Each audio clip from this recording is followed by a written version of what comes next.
Bapak Ibu. Selamat pagi. Mari kita mengawali ibadah kita Natal pagi hari ini. Mari kita satukan hati kita di dalam doa. Bapak, terima kasih buat pagi hari ini. Kami bersyukur buat setiap kekuatan, kesehatan yang Tuhan berikan bagi kami. Kalau kami ada di tempat ini, semuanya hanya karena anugerah dan kasih-Mu dan kebaikan-Mu dalam kehidupan kami. Sebab itu kami bersyukur Tuhan mempunyai Tuhan yang ajaib, Tuhan yang baik, Tuhan yang tidak pernah meninggalkan kami, tetapi Tuhan yang selalu ada buat kami, Tuhan yang selalu menyertai dalam setiap langkah-langkah kehidupan kami. Pagi hari ini kembali kami membawa seluruh hidup kami ke dalam tangan-Mu. Seluruh tubuh jiwa roh kami persembahkan kembali kepadamu Tuhan. Kami ingin memuji Engkau, berglori bagi Engkau. Dan biarlah setiap puji-pujian yang kami naikkan, itu semuanya untuk kemuliaan nama Tuhan. Berkati setiap sidang jemaat-Mu yang belum hadir di tempat ini, yang mereka dalam perjalanan. Pimpin mereka di tempat ini dengan selamat, tak kurang satu apapun. Dan satukan dengan kami, untuk kami boleh beribadah kepada Engkau. Kami menyerahkan ibadah kami pagi hari ini Tuhan ke dalam tangan kuasa-Mu. Biarlah hadirat-Mu, sukacita-Mu, damai Natal-Mu itu ada bersama dengan kami. Terima kasih Bapa. Di dalam nama Tuhan Yesus Kristus kami berdoa dan mengucap syukur. Haleluya. Amin. Mari Bapak Ibu, saya undang untuk bangkit berdiri bersama-sama. Mari salam kiri kananmu dan ucapkan selamat Natal, Merry Christmas. Selamat Natal, selamat Natal, Merry Christmas. Hai, mari berhimpun dan bersukacita, karena hari ini adalah hari yang bersukacita buat kita. Haleluya. Mari bersama-sama dengan saya berglori bagi Allah kita, Allah yang ajaib. Haleluya.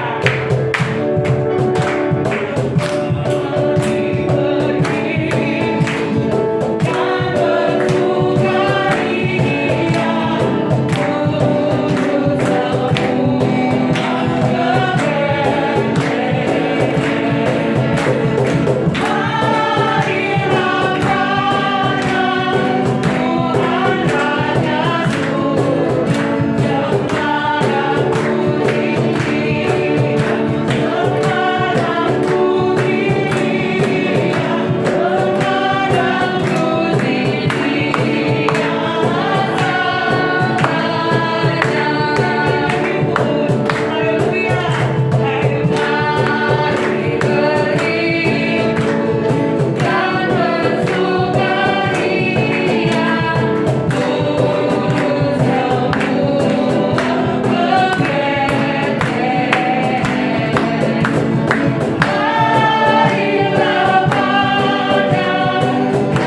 dipersilakan.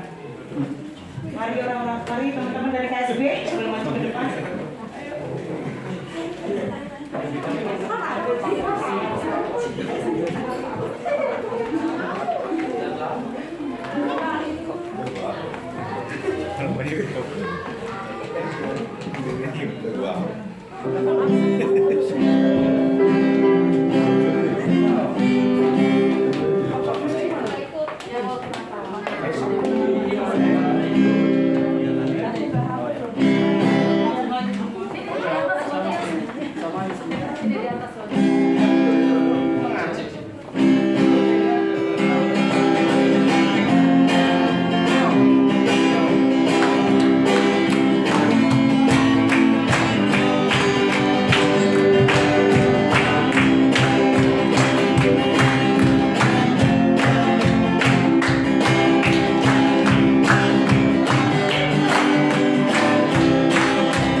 Kebaikan-Mu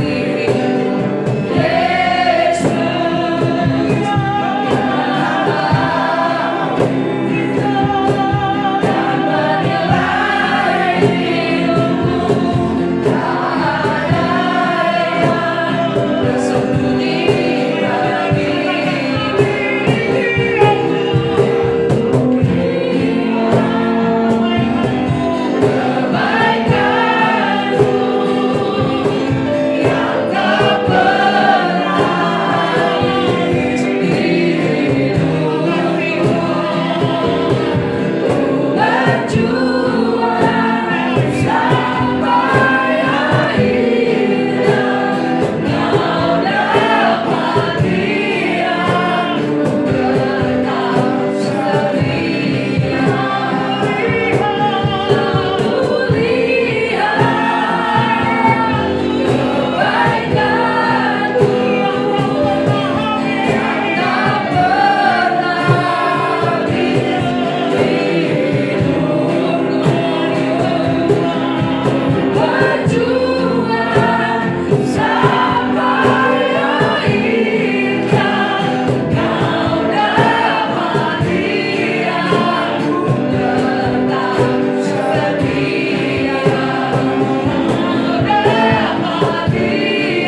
mau berjuang sampai akhir?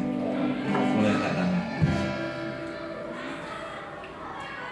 Kadang-kala di tengah perjuangan kita mau menyerah.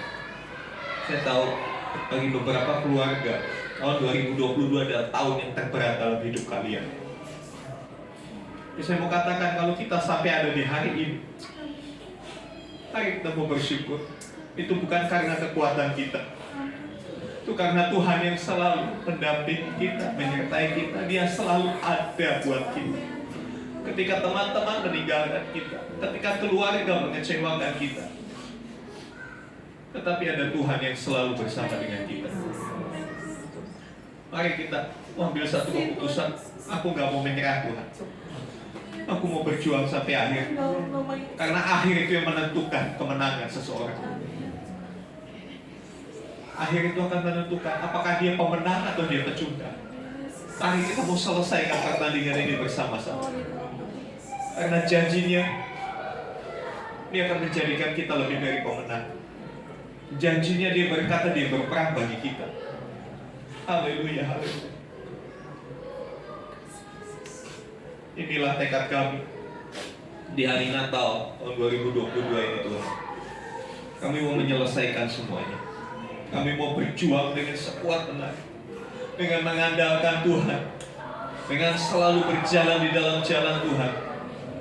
Kami bersyukur kami tidak sendiri.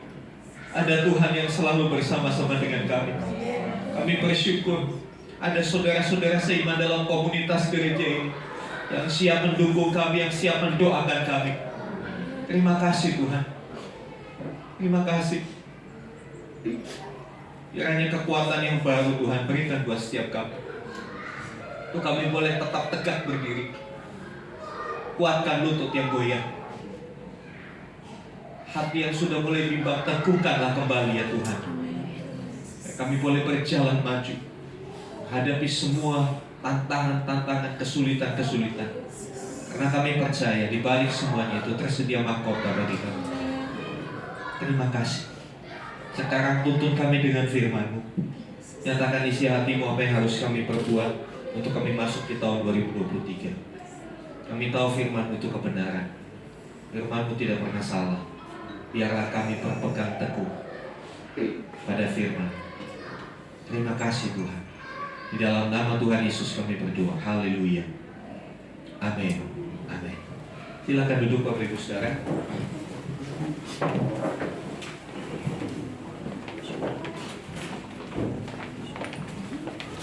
Ya saudara yang dikasih Tuhan, hari ini kita sama-sama akan belajar bagaimana kita merespon Natal dengan benar. Iya, perayaan Natal sudah kita lewati. Puji Tuhan, semuanya baik, semuanya sukses. Kita bersuka cita, kita bergembira. Ya, saudara yang dikasih Tuhan, tapi jangan lupa, Natal bukan hanya sekedar perayaan, ya, tetapi Natal lebih kepada bagaimana kita memaknainya di dalam hidup kita. Jangan sampai Natal hanya tradisi tahunan orang Kristen. Beli baju baru, ya, kemudian di rumah pasang pohon Natal, bikin kue, ya, gereja buat perayaan yang cukup menguras energi. Ya, saya tahu teman-teman panitia luar biasa. Saya apresiasi semua teman-teman panitia yang berjuang dari awal, ya, memikirkan dana yang budgetnya hampir 2 kali lipat dari tahun lalu, ya, menyusun acara sampai pada hariannya, semua capek. Tapi kita semua bersuka cita. Tapi sebetulnya intinya Natal bukan itu, ya. Natal berbicara bagaimana kita merespon karya Allah di dalam Natal. Kita melihat, kita setuju bahwa Natal adalah bukti kasih Bapa kepada kita. Yohanes 3 ayat 16 katakan, karena begitu besar kasih Allah akan dunia ini sehingga Ia telah mengaruniakan anaknya yang tunggal, supaya setiap orang yang percaya kepadanya tidak binasa. Supaya tidak binasa, kita harus percaya. Ini berbicara soal respon. Bapa mengambil inisiatif mengasihi kita. Dia lebih dulu mengasihi kita. Ketika kita masih memberontak, ketika kita masih tidak peduli dengan Tuhan, Dia terus mengasihi kita. Pertanyaannya, apakah kita merespon kasih Tuhan? Apakah kasih Allah itu bertepuk sebelah tangan dalam hidup kita? Dia begitu mengasihi kita sampai Dia mengorbankan anak yang tunggal untuk mati di atas kayu salib. Tapi kitanya masih asik dengan kesukaan-kesukaan duniawi kita. Kitanya masih asik dengan godaan-godaan dunia. Nah, biarlah ini menjadi perenungan kita di hari ini, ya, menanggapi Natal dengan benar.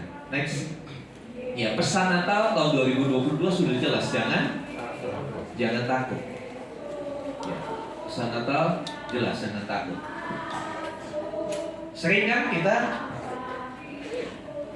bilang sama teman, bro, don't worry bro, jangan takut, ya, jangan takut. Adem nggak kalau gitu? Enggak. Tapi masalahnya hilang nggak? Tetap ada. Karena yang ngomong, ya sama punya masalah juga, ya kan? Yang ngomong bukan siapa-siapa, betul? Mungkin seorang punya hutang segunung, lalu didatangi temannya, jangan takut bro, pasti lunas hutang. Lunas nggak hutangnya? Cuma omong doang, kecuali jangan takut, berapa hutangmu saya lunasi. Betul? Itu yang Tuhan lakukan buat kita. Dia nggak cuma omong doang, tapi Dia melakukan suatu tindakan nyata, tindakan penyelamatan yang nyata. Kadang-kala masalahnya kita tidak merespon, kitanya cuek, kita anggap remeh, kita pikir Tuhan itu kayak teman kita yang nepuk-nepuk pundak kita, jangan takut bro, don't worry. Kita pikir Tuhan kayak gitu, Tuhan, ya deh. Kadang-kadang kalau kita dengar firman Tuhan, ayo jujur, seringkali kita anggap begitu kan? Ya Tuhan, amin di tempat ini. Sampai parkiran udah gak amin lagi. Saudara yang dikasih Tuhan, kita mau belajar merespon pesan itu seperti apa. Harusnya seperti apa sih ketika Tuhan sampaikan sesuatu, ya? Bagaimana kita merespon pesan jangan takut ini? Apa yang hari ini kita rasakan? Jangan-jangan kita lagi takut hari ini. Takut karena, waduh, batal pulang deh. Ya, teman sih bilang jangan takut, tapi nggak kasih beli tiket. Saya kan kasih Tuhan. Ini realita dalam hidup kita. Kita mau belajar bagaimana merespon firman Tuhan. Next. Ya, jadi kembali, tadi saya sudah katakan, Natal itu kadang-kala orang berpikir hanya sebatas perayaan, ya, sebatas perayaan dengan segala gemerlapnya, dengan segala dekorasi, makan-makan, kemudian penampilan anak-anak yang lucu. Kita ketawa dalam Natal kemarin, semua nggak ada yang sedih saya lihat, semua ketawa, semua gembira. Lagi pulang makan kenyang, dapat double porsi. Ya, kita suka cita semua. Tapi bagaimana ketika kita sampai di rumah? Ketika esok harinya ketemu lagi dengan pekerjaan, ketemu lagi dengan rutinitas. Ya. Jadi Natal itu mari kita maknai dengan benar. Kalau kita hanya berpikir Natal itu sebatas perayaan sesaat, ya saya katakan, saya tulis di situ, itu semua hanya aksesoris. Saudara tahu aksesoris? Pernak-perniknya aja. Ya. Saya sudah sering kali bilang, saya belum ketemu ayat Alkitab yang menunjukkan kalau Natal itu harus ada pohon Natal. Tidak ada. Belum ketemu. Natal harus tiup lilin juga belum ketemu, nggak ada. Itu kan hanya bagian dari tradisi gereja. Tapi sebetulnya pesan Natal yang lebih dalam. Ketika tahun ini gereja kita mencanangkan pesan Natalnya jangan takut, tema Natalnya jangan takut, saya mau kasih tahu, jangan takut itu jangan cuma pada waktu tanggal 11 Desember yang lalu, tapi sampai Natal tahun depan terus jangan takut. Pesan itu harus terngiang di dalam hidup kita. Amin. Suara Tuhan itu harus terus berbicara bahwa jangan takut, jangan takut, jangan takut. Setiap hari, setiap kita menghadapi masalah itu pesan yang sama disampaikan. Jadi pesan Natal itu bukan hanya untuk perayaan, habis itu sudah spanduknya dicopot, dekorasinya dicopot. Makanya di sini kan hilang kemana? Jangan takutnya. Ya. Jangan takutnya kemana? Pindah ke hati kita. Amin. Pindah ke hati kita untuk kita tidak takut. Silakan dikasih Tuhan. Next. Natal perlu respon atau tanggapan. terhadap pesannya, terhadap pesan jangan takut, apa yang harus kita lakukan? Mari kita belajar dari para gembala di dalam Lukas pasal 2 ayat 15 sampai 20. Lukas pasal 2 ayat 15 sampai 20.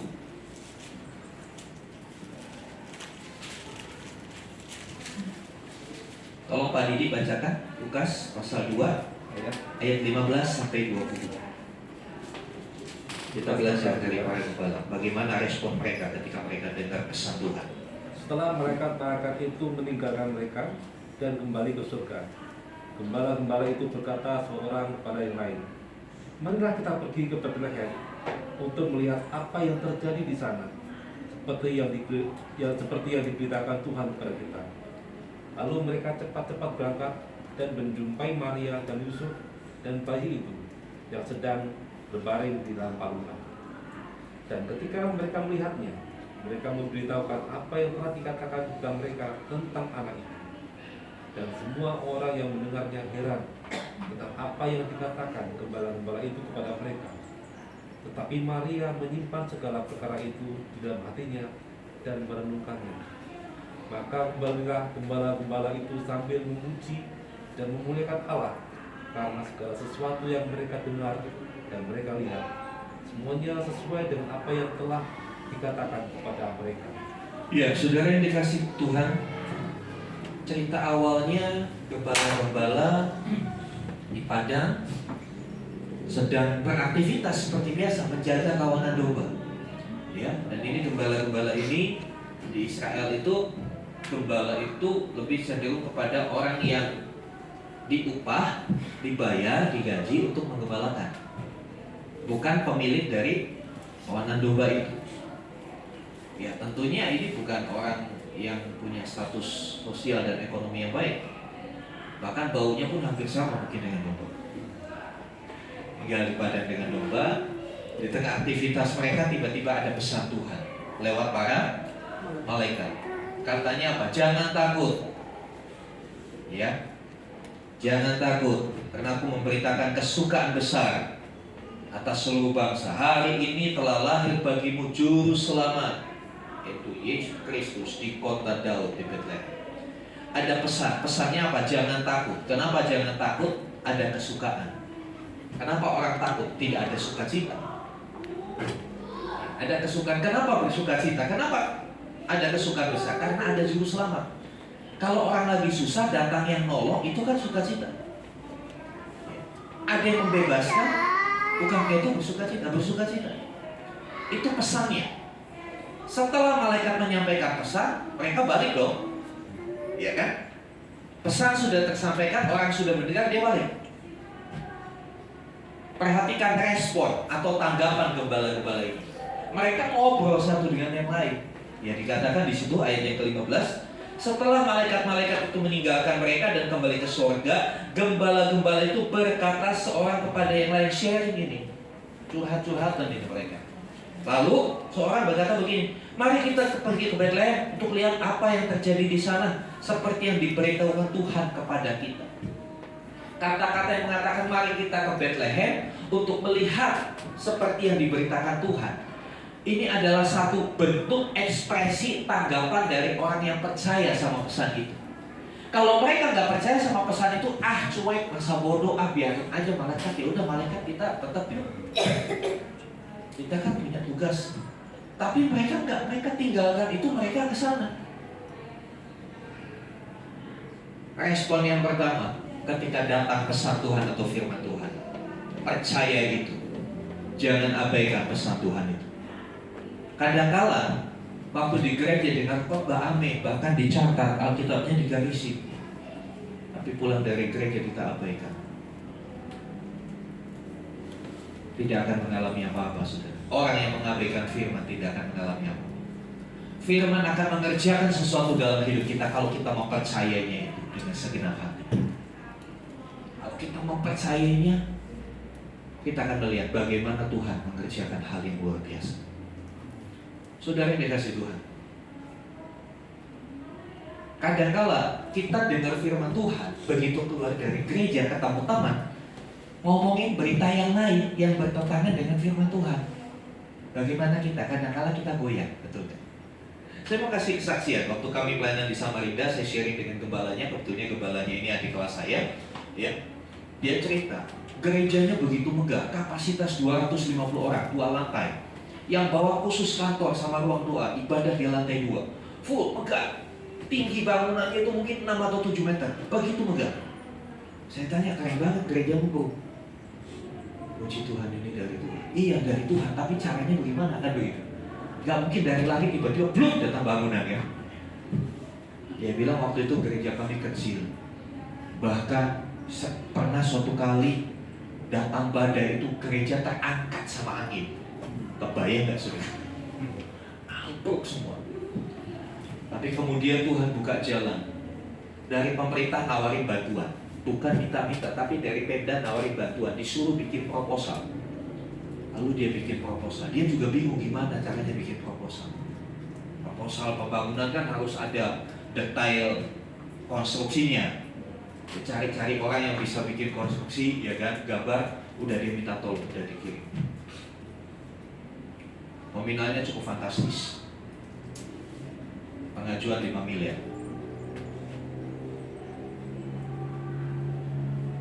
Udah dapat berita baik, tapi teman-temannya, hamba-hamba Tuhan lain bilang, mimpi lu, gak mungkin dikasih pemerintah segitu, ya kan? Kita juga mungkin akan berkata begitu kalau mengalami hal seperti itu. Tapi hamba Tuhan ini percaya, dia tetap berdoa. Entah kapan Tuhan, yang penting saya sudah lakukan. Pemerintah suruh kita bikin proposal, kita bikin saja sudah. Mau dikasih gak dikasih sudah kita lakukan, kita berdoa sama Tuhan. 4 tahun terrealisasi. Tanpa diduga datang orang dari pemerintah datang, langsung bawa tukang ukur, diukur. Tidak diberikan uangnya, tapi diberikan langsung bangunannya, nggak repot kan? Jadi terima beres itu bangunan. Dahsyat sudah. Tapi kadang-kala kita nggak sabar yang 4 tahunnya ini loh saudara. Kita pengennya tuh instan kayak bikin Indomie 5 menit matang. Kita kadang-kala minta pertolongan Tuhan itu pengennya serba instan, paket kilat. Dan Tuhan seringkali bekerja, dia perlu proses, perlu waktu tunggu. Walaupun ya memang nilai bangunan diperkirakan sekitar 3,2 miliar, tapi 100% pemerintah yang kasih. Dia hanya punya modal tanah. Dia nggak perlu repot-repot ngawasi, sudah terima jadi ini Pak Pendeta, kuncinya sudah jadi, silakan. Saya sampai bengong, bisa ya seperti itu. Ada Kalimantan Timur, ya, tidak 100% Kristen. Kota Samarinda tidak 100% Kristen. Tapi sekali lagi saya mau katakan, kalau Tuhan sudah menyampaikan sesuatu, Dia akan kerjakan apa yang Dia katakan. Kadang-kadang kita nggak percaya. Kadang-kadang kita dengar apa kata orang, tak mungkin Tuhan tolong kamu. Gak mungkin. Coba pakai logika deh, jangan terlalu dibodoh-bodohi sama pendeta kamu. Pakai logika, kita real aja di dunia ini. Dan kalau orang di luar sana berkata begitu, ya terserah saudara mau percaya yang mana kan begitu. Saudara mau percaya yang mana? Tapi kita lihat gembala-gembala ini dia percaya. Percaya pesan yang disampaikan ada juru selamat, dia pergi ke sana. Percaya itu tidak hanya sekedar percaya itu harus ada tindakannya. Amin. Harus ada tindakannya. Kalau tidak bertindak, ya sudah lewat. Seperti teman saya ini, hamba Tuhan tadi. Ya udah dia cuekin, nggak mungkin lah, udah gak usah dibuat proposal. Berkas-berkas suruh diserahkan, ya sertifikat dan lain sebagainya, data jemaat dia gak urus gitu. Kira-kira dapat nggak? Percaya itu harus disertai tindakan. Tindakannya apa dari para gembala? Next. Ya, 2 ayat 16. Ya, 2 ayat 16. Lalu mereka cepat-cepat berangkat. Udah, bagian ini aja saya mau jelaskan. Mereka cepat-cepat berangkat. Kalau kita mempercayai Tuhan, cepat-cepat responin itu, cepat-cepat lakukan. Jangan tunda. Amin. Kadang-kadang kita suka menunda, nanti aja Tuhan. Ayo mulai baca Alkitab, nanti aja Tuhan, lagi sibuk. Nanti aja lah Tuhan. Ayo Pak, datang ibadah. Ya nanti aja, ibadah kan minggu depan masih ada. Ya ibadah minggu depan masih ada, tapi kalau belum sampai minggu sudah amin bagaimana? Sudah wassalam, innalillahi bagaimana? Nobody know, gak ada seorang pun yang tahu. Mari, selagi Tuhan masih kasih kita kesempatan, ayo cepat-cepat. Amin. Cepat-cepat. Ya, mereka tidak menunda. Malam itu juga mereka tinggalkan pekerjaan mereka, mereka bergegas. Orang yang cepat-cepat itu punya antusias. Amin. Gak mungkin orang yang cepat-cepat, orang loyo. Cepat, ayo. Ya kan? Saudara yang dikasih Tuhan, ya, mereka bergegas menjumpai Kristus yang lahir. Pertanyaannya bagaimana dengan kita? Ketika Tuhan nyatakan sesuatu, ketika Tuhan tunjukkan sesuatu, ketika Tuhan perintahkan sesuatu, apakah kita bergegas atau kita karena sudah kebanyakan online jadi dikit-dikit enter, entar. Banyak kan kita seperti itu, saudara. Mari, tahun 2023 ubah pola kita. Ketika Tuhan nyatakan sesuatu, ayo bergegas. Ketika Tuhan nyatakan ada pesan Tuhan buat kita, jangan tunda untuk melakukan sesuatu yang Tuhan, yang menjadi kehendak Tuhan. Dia juga untuk saudara-saudara yang belum dibaptis, saya cuma mau pesan, please jangan tunda. Kesempatan bisa lewat. Ayo bergegas.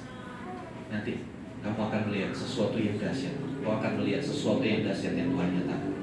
Dan ketika mereka datang ke situ, semua yang dilihat itu persis seperti apa yang dikatakan malaikat-malaikat. Ya, dikatakan di sana. Ya, ayat 12, perhatikan ayat 12. Dan inilah tandanya bagimu, kamu akan menjumpai seorang bayi dibungkus lampin dan terbaring di dalam palungan. Ini sesuatu yang tidak biasa. Tanda ini sesuatu yang tidak biasa. Bayi masa ditaruh di tempat makan binatang sih? Mohon maaf saudara, hari ini pun semiskin-miskinnya orang gak mungkin punya bayi ditaruh di tempat makan binatang. Minimal di kasur lipat kan seperti itu. Apalagi pada zaman itu, ternak itu posisinya jauh dari pemukiman. Konteks kandang pada waktu itu terpisah dari rumah. Awalnya ini seperti nggak masuk akal tanda ini. Malaikat bilang nanti tandanya itu bayi itu dibungkus kain lapis, diletakkan di bawah di dalam palungan. Tapi karena mereka percaya, mereka mau buktikan. Mari kita buktikan perkataan Tuhan benar apa enggak. Mari lakukan sikap yang seperti ini. Kalau ada firman Tuhan, kita buktikan perkataan Tuhan benar. Ya kan? Mengucap syukurlah dalam segala perkara. Karena itulah yang dikehendaki Allah dalam Kristus Yesus. Lakukan itu, mengucap syukur. Serahkanlah kekhawatiranmu kepada Tuhan, maka Ia akan memelihara engkau. Ya sudah, serahkan. Itu loh saudara maksudnya. Itu respon terhadap pesan Tuhan. Nah, ketika mereka datang ke situ, mereka melihat, iya betul ada bayi ditaruh di palungan. Belum pernah lihat yang kayak begitu. Mereka cerita sama orang di situ. Mereka cerita pengalaman mereka dengan pesan Tuhan, pengalaman mereka dengan firman Tuhan. Saudara yang dikasih Tuhan, respon yang kedua, beritahukan pesan Tuhan. Atau dengan kata lain, saksikan apa yang saudara sudah dapat dari Tuhan.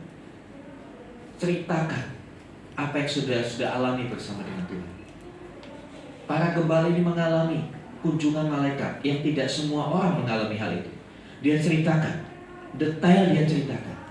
Dan rupanya sebelum para gembala datang ke tempat Yesus dibarikan, sudah ada orang-orang lain di situ. Ya kan, itu ditunjukkan di dalam ayat yang ke-18. Dan semua orang yang mendengarnya heran. Ya. Dan semua orang yang mendengarnya heran. Berarti di tempat itu bukan cuma Maria, Yusuf, Yesus, tapi ada orang-orang lain. Entah siapa tidak disebutkan. Nah, kepada orang-orang yang dijumpainya, para gembala ini cerita. Mau kenal gak kenal, dia cerita apa yang dialaminya, pengalaman rohaninya bersama dengan Tuhan dia ceritakan. Makanya kita mau praktekkan ini, saudara. Amin. kita mau ceritakan pengalaman rohani kita ada orang lain. Amin. Jangan lewatkan. Tanggal 31 malam kita akan kumpul di gereja. Kita akan merespon kebenaran firman Tuhan ini. Kita akan saling menceritakan. Kita akan bersaksi. Ya, datang, ceritakan apa yang sudah kau alami bersama dengan Tuhan tahun 2022. Karena mungkin kita pikir buat apa sih cerita? Lihat ayat itu. Ketika orang-orang yang ada di situ mendengar, mereka terheran-heran. Mereka takjub dengan karya Tuhan yang terjadi atas hidup para gembala. Saudara yang dikasih Tuhan, dengan kita menceritakan apa yang sudah Tuhan lakukan dalam hidup kita, cerita itu akan memberkati orang-orang yang mendengar. Cerita itu akan menguatkan. Mungkin kita pikir kita yang paling susah. Ternyata ketika kita cerita, orang mengalami hal yang sama, serupa, mirip-mirip dengan itu. Orang akan dikuatkan ketika kita cerita. Dulu saya mengalami begini, tapi Tuhan tolong saya. Dulu saya sakit, Tuhan sembuhkan. Dulu saya susah, ekonomi susah, Tuhan berkati. Mungkin orang yang mendengar kita nggak tahu, tapi mungkin punya pengalaman yang sama dengan kita. Disitulah kita bisa menguatkan, dan orang akan memuliakan Tuhan. Yang selanjutnya, saudara,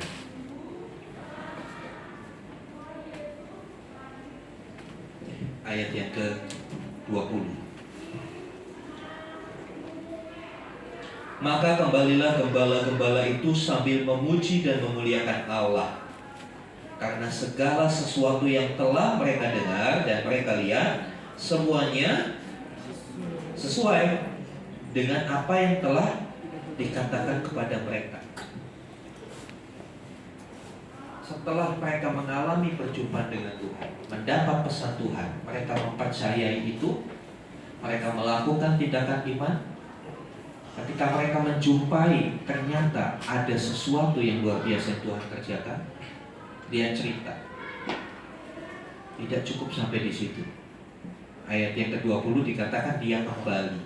Ya, Natal cuma di bulan Desember. Gak mungkin kita Natalan sepanjang tahun. Gak mungkin tanggal 11 Januari kita ke Zuri lagi. Ampun dah puyeng. Iya kan? Tapi setelah Natal ini kemana kita? Ya mungkin ada yang libur, ya kan? Setelah Natal ini kemana? Ya kembali ke aktivitas kita sebelumnya. Yang dagang ya balik dagang, yang kantor ya balik kantor, yang ke perusahaan balik ke perusahaan, ya. Yang sekolah balik sekolah, yang kuliah balik kuliah. Saudara nggak akan Natal terus-terusan. Karena apa? Kita ditempatkan Tuhan di dunia. Kita harus kembali kepada tanggung jawab kita. Jangan tinggalin tanggung jawab kita. Kembali ke dalam dunia kita. Istilah saya kembali ke habitatnya, di mana kita tinggal. Sebagai apa kita di situ? Balik kepada tanggung jawab itu. Tetapi bedanya bukan cuma sekedar balik. Perhatikan, ketika mereka berangkat tidak ada dikatakan mereka berangkat sambil memuji Tuhan. Enggak kan? Mereka berangkat bergegas dengan percaya. Tapi kembali dikatakan kembalilah mereka, ya, kembalilah gembala-gembala itu, ada plusnya apa? Sambil memuji dan memuliakan Allah. Ini yang kadang-kala kita lupa. Kita senang menikmati hadirat Tuhan di gereja, di komsel, kita diberkati. Kita tidak disuruh nginep di gereja, cukup Niki saja di sini. Ya. Niki pun walaupun di gereja tetap dia akan kembali ke tempat pekerjaannya hari-hari seperti biasa. Tapi sekarang kembali dengan kata plus. Plus memuji dan memuliakan Tuhan. Amin. Jadi bukan berarti nanti di kantor nyanyi, terus gak kerja nyanyi, menyembah Tuhan, haleluya, dimarahi, dapat SP sudah. Coba kalau bapaknya Satria, Pak Weli ke kantor nyanyi, oh haleluya Tuhan, puji Tuhan, ini oh gendeng. Kok datang-datang kok begini gitu kan? Maksudnya memuji dan memuliakan Allah lewat perilaku kita, lewat etos kerja kita. Amin. Memuji memuliakan Tuhan dengan pujian itu di tempat ini. ya kan? Di luar kita memuji memuliakan Tuhan lewat sikap hidup kita, lewat perkataan kita, lewat pemikiran kita. Saudara yang dikasih Tuhan, kadang kalau orang keliru, kadang kalau orang itu hidup di dua alam. Maksudnya begini, kalau di gereja jadi makhluk rohani, wah hebat semuanya, haleluya, haleluya, puji Tuhan. Begitu hari Senin sudah haleluya. Apalagi halilintar gitu. Karena sering marah-marah, bentak-bentak, ya halilintar jadi bukan haleluya. Saudara yang dikasih Tuhan, jangan hidup di dua alam, saudara. Bingung nanti kita. Bingung nanti. Ya.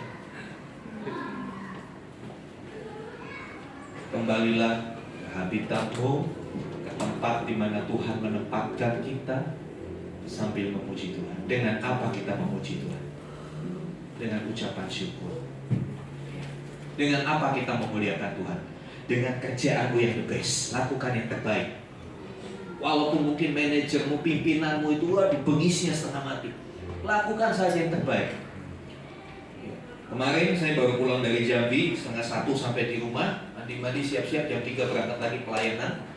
Melayani satu Natal keluarga, ya. Ada seorang anak muda sharing tentang masalah pekerjaan. Ya, pekerjaan ini dia idam-idamkan, begitu dia dapat, lalu dia bergumul. Dia cerita dengan kami, aduh, saya salah masuk. Ternyata kacau semua di sini. Saya cuma bilang begini, ya karena kacau kamu harus masuk di situ. Loh, maksudnya apa, Om? Ya kamu yang akan dipakai itu untuk memperbaiki perusahaan itu. Dia bingung, saya kan masih muda. Tidak ada yang mustahil. Kalau Tuhan izinkan masuk ke perusahaan itu, dia susah banget masuk ke perusahaan itu. Tesnya itu, wawancara itu kayak selebriti, diwawancarai terus.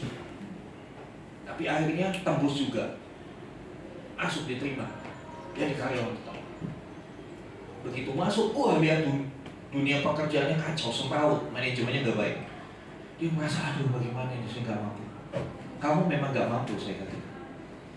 Tapi karena Tuhan sudah membawa kamu masuk ke tempat ini, pasti Tuhan akan memperlengkapi dengan kemampuan. Jadi dimanapun saudara bekerja, kalau saudara merasakan kondisi seperti itu, ya untuk itulah Anda ada di situ, untuk memperbaiki yang tidak baik. Bukankah Tuhan Yesus datang juga bukan mencari orang benar? Ya kan? Dia datang bukan untuk mencari yang sehat, tapi dia justru datang untuk memulihkan yang rusak, menyembuhkan yang sakit. Bukankah kita sering nyanyi, ku mau seperti-Mu Yesus? Ya, kalau mau seperti Yesus, kalau Yesus mencari menyelamatkan yang terhilang, memperbaiki yang rusak, maka kita pun dibawa ke arah yang sama. Kalau lingkungan kita rusak, mohon maaf, mungkin kita ada di tengah keluarga yang tidak baik, ya untuk itulah kamu ada di situ, untuk kamu jadi berkat, untuk kamu memberikan pengaruh buat keluargamu itu. Jangan lari, gembala-gembala itu balik lagi, tapi sekarang dengan semangat yang baru. Mungkin sebelumnya mereka balik itu sambil mengeluh, aduh ini domba, gimana sih kok tiba-tiba dombanya malas makan? Nanti kalau kuruskan aku dimarahi bosku. Tapi sekarang setelah dia jumpa dengan Juru Selamat, dia pulang dengan semangat yang baru. Dia memuliakan Tuhan. Dia memuliakan Tuhan. Saya rindu tahun depan jadi tahun kita memuliakan Tuhan. Lewat prestasi kerja kita, lewat prestasi kita di sekolah, ya, lewat karakter kita yang bisa menjadi berkat buat orang-orang di sekitar kita. Karena untuk itulah kita dipanggil. Jadi secara yang dikasih Tuhan. Next. Ya. Next. Terakhir, next. Mari tanggapi Natal dengan benar. Saya berharap kita tidak cuma bereforia di dalam Natal. Jangan sampai kita kehilangan makna Natal itu. Karena di Natal Tuhan mau kita mengalami Tuhan. Setelah kita mengalami Tuhan, kita menceritakan bagaimana kita bisa mengalami Tuhan. Percayai perkataan-perkataan Tuhan, dan lakukanlah seperti yang Tuhan katakan. Lakukanlah seperti yang Tuhan katakan. Maka kita akan melihat bahwa perkataannya ya dan amin. Perkataannya gak pernah salah. Perkataan Tuhan bukan hoax, tapi kebenaran mutlak. Ceritakan, karena dengan menceritakan hidup kita menjadi berkat. Dengan kita menceritakan, orang akan tertolong dari masalahnya. Nah, selanjutnya, kembalilah ke tempat di mana Tuhan menempatkan kita. Sesusah apapun tempat itu, seberat apapun tempat itu, kita tidak akan pernah bisa merubah tempat kerja kita, lingkungan kita sebelum kita sendiri berubah. Kalau kita datang ke tempat kerja dengan keluhan, dan keluhan, pulang juga lebih ngeluh. Tapi kalau kita datang ke sana, kembali ke sana, nanti hari Senin kita kembali ke sana dengan semangat memuji, dengan semangat saya mau memuliakan Tuhan di tempat pekerjaanku. Beda. Dan saya percaya saudara akan melihat sesuatu yang dahsyat dalam hidup. Sesuatu yang tidak pernah kau pikirkan Tuhan akan kerjakan bagi kau. Bisa tiba-tiba semuanya berubah. Ya, saya akhiri dengan satu kesaksian, ini real, bukan orang lain saya. Ya, pertama kali saya dapat diutus tugas untuk melayani Tuhan ketika di sekolah Alkitab. Di sekolah Alkitab tiap Jumat, Sabtu, Minggu itu ada pelayanan weekend. Jadi semua mahasiswa diutus ke gereja-gereja di sekitarnya. Waktu itu saya diutus ke satu tempat di Jawa Tengah, dari Semarang, kurang lebih 60 kilo, 70 kilo di kota kecil, kota Bandungan. Satu gereja di desa, jadi jalan kaki naik. Ya. Dan jauh sih jalan kakinya, ya sekitar 4 km lah jalan kaki. Ya. Saya datang ke sana. Saya kan sampai hari ini juga nggak bisa main musik. Saya waktu itu nggak bisa main musik. Sampai ke sana, ibu gembalanya bilang begini, kamu bisa main musik kan? Saya sama teman saya dulu. Kamu bisa main? Bisa, tante. Keyboard, iya bagus. Kamu Obaja bisa main apa? Nggak bisa main musik, tante. Langsung tante yang bilang, ngapain yang nggak bisa main musik dikirim ke sini? Kira-kira kalau saudara jadi saya gimana? Sakit. Terbalik. Balik kanan ya. Terbalik. Itu seperti bak gitu kan. Tapi saya belajar mengendalikan hati saya, karena Tuhan bilang, jagalah hatimu dengan segala kewaspadaan, karena dari situ terpancar kehidupan. Kalau kita tidak jaga hati, bukan kehidupan yang kita pancarkan, tapi kebencian yang kita pancarkan. Saya bilang, iya tante, saya nggak bisa. Waduh, gimana sih ini? Saya diam. Ya sudah, nih tugas kalian, ini. Wah, saya dapat tugas istimewa. Ada toiletnya 3, itu bagian saya. Olah, kita bayar mahal-mahal suruh untuk si toilet. Saya bilang, puji Tuhan. Teman saya naik mimbar, main keyboard. Wah, dia udah gaya-gayaan begitu kan. Saya cuma bilang begini, gak apa-apa. Tetap saya mau memuliakan Tuhan. Saya mau tunjukkan bahwa pelayanan itu bukan hanya satu bidang, tapi ada pelayanan-pelayanan lain. Saya nggak perlu ceritakan apa yang saya lakukan di tempat itu. Tapi akhirnya setelah 1 semester itu kan dievaluasi. Begitu dievaluasi, yang main keyboard itu tidak diminta lagi, saya yang diminta lagi. Cukup melayani di situ lagi. Yang main keyboard udah nggak usah kesini lagi. Saya yang diminta ke situ lagi. Padahal saya nggak bisa musik. Saya cuma paling bisa nyalain tombol on off-nya. Saudara yang dikasih Tuhan, ketika kondisinya itu menekan kita, muliakan Tuhan. Karena ketika kita memuliakan Tuhan, ada kuasa yang tidak terlihat memberikan kita kekuatan. Ada kuasa yang gak kasat mata, itu memberikan kita kekuatan. Sehingga mental kita bangkit. Di situ saya hanya berpikir, oke, saya gak bisa main musik, tapi saya bisa lakukan yang lain. Semua yang lain saya handle semua kerjaan. Saya bersihkan gereja, bersihkan pastori, nyapu, ngepel, proses WC. Saya layani mbah-mbah, kan banyak nenek-nenek udah mbah-mbah di kampung gitu ya. Pulang gerejanya tuh naik tangga. Tiap kali mau ibadah, saya selalu tunggu di bawah, saya tuntut. Saya bilang apapun saya lakukan untuk Tuhan. Wah, kalau saudara tahu minggu-minggu pertama saya datang ke situ, wah ya saya seperti di tempat pembantaian. Ya, kalau Andai kata dulu lagu Ojo Dibanding Kayak Ada itu saya udah nyanyi lagu itu. Ojo dibanding-banding gitu kan. Tapi lagu itu belum diciptakan. Tapi itu yang saya alami. Saya dibanding-bandingkan terus dengan teman saya. Tapi ya tetap saya belajar. Saya tetap memuliakan Tuhan, saya bersyukur. Akhirnya teman saya hanya 1 semester dia di situ. Saya 3 semester.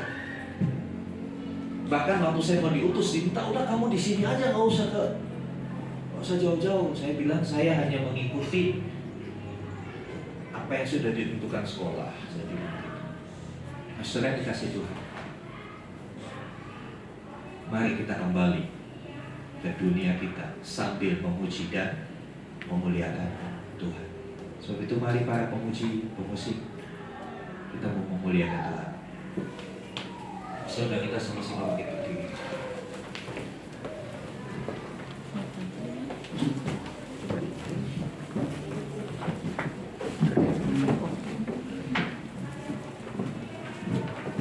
Ya, seringkali yang membuat hidup ini makin susah adalah karena hati kita yang tidak mau terima. Hati kita yang terlalu banyak menuntut. Kadangkala yang membuat keluarga susah menjadi harmonis karena suami menuntut istri, istri menuntut suami. Kapan selesainya, saudara? Seperti pujian yang tadi kita nyanyi, selidiki aku, lihat hatiku. Biar hari ini kita mau terbuka di hadapan Tuhan. Kita mau terbuka. Tuhan Maha Tahu.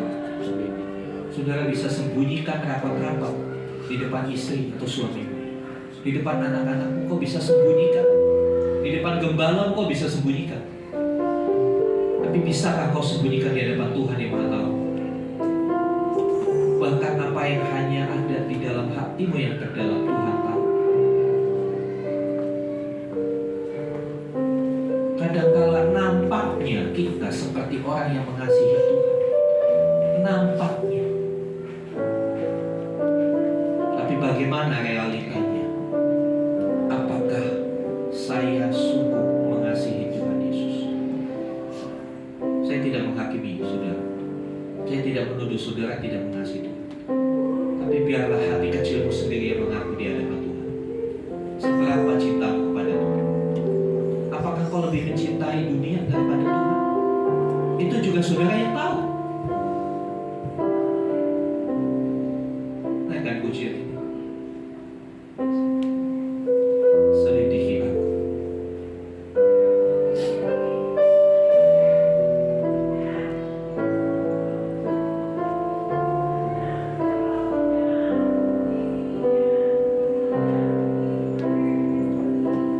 Sampai hari ini kami masih tetap ada bersama dengan Tuhan.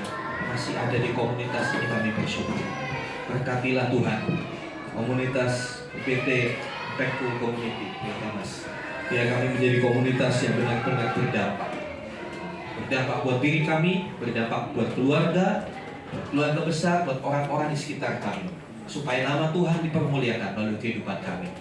Berkati setiap pelayan-pelayan Tuhan, supaya kami boleh dengan kesehatian melayani Tuhan, memajukan pekerjaan Tuhan di tempat ini. Kami tahu ada hal besar yang Tuhan kerjakan bagi kami tahun depan. Biarlah kami mempersiapkan hati dan hidup kami untuk mengikuti apa yang Tuhan rencanakan.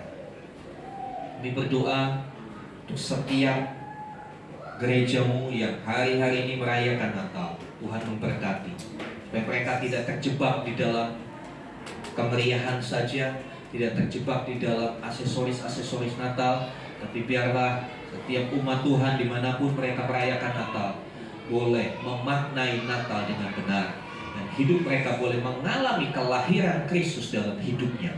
Terima kasih Tuhan. Berdoa untuk TNI Polri yang dari kemarin berjaga untuk setiap gereja, mengawal untuk banyak gereja yang mengadakan ibadah Natal. Tuhan memberkati para personil supaya mereka diberikan kesehatan, kekuatan. Berkati pula keluarga-keluarga mereka. Dan kiranya firman-Mu yang mungkin mereka dengar, puji-pujian yang mereka dengar itu boleh menyentuh hati mereka, boleh membawa mereka untuk berjumpa dengan Juru Selamat. Bersyukur untuk pemerintahan bangsa dan negara Indonesia di bawah pimpinan Bapak Presiden Joko Widodo. Kiranya Tuhan memberkati dalam setiap program-program, upaya-upaya untuk memajukan negara ini. Demikian setiap tantangan-tantangan, berikan hikmat para pemimpin kami menyelesaikannya dengan arif dan bijaksana. Seluruh bangsa ini kami percaya ada di tangan.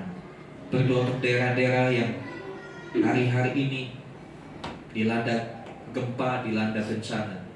Tuhan tolong teristimewa umat Tuhan di tempat-tempat itu, supaya mereka tidak menjadi kecewa, tidak menjadi lemah, tapi dengan semuanya mereka semakin kuat di dalam Tuhan.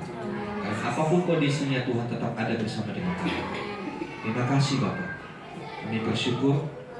Kami menyerahkan juga saudara-saudara kami yang sedang bepergian, yang sedang mudik ke kampung halamannya. Tuhan, kami berdoa supaya mereka tetap menjadi berkat dimanapun mereka berada. Bagi keluarga mereka, orang tua mereka, sanak famili, mereka boleh menjadi berkat. Setiap perjalanan di tempat-tempat persinggahan, Tuhan melindungi, menyertai. Pertemukan dengan orang-orang yang baik. Hindarkan orang-orang yang berniat jahat kepada saudara-saudara kami. Terima kasih Tuhan, terima kasih. Mari saudara yang dikasih Tuhan, buka hatimu, angkat tangan. Dan sekarang terimalah rahmat anugerah dari Allah Bapa di surga, di dalam kasih dan karya Tuhan Yesus Kristus, bersama-sama dengan persekutuan penguatan Roh Kudus. Terimalah berkat-berkat jasmani, terlebih lagi berkat rohani. Jadilah berkat dimanapun Tuhan menempatkan kita. Karena itu pergilah, jadikanlah semua bangsa muridku. Baptislah mereka dalam nama Bapa dan Anak dan Roh Kudus, dan ajarlah mereka melakukan segala sesuatu yang telah kuperintahkan kepadamu. Dan ketahuilah, aku menyertai kamu senantiasa sampai kepada akhir zaman. Demikianlah Tuhan Yesus akan datang kembali. Tujuan kedatangannya kembali untuk membawa kita masuk ke dalam kebahagiaan kekal. Supaya di mana Tuhan Yesus berada, di situ pun kita boleh berada. Terima kasih Tuhan. Di dalam nama Tuhan Yesus kami mohonkan doa berkat ini. Haleluya, haleluya, amin.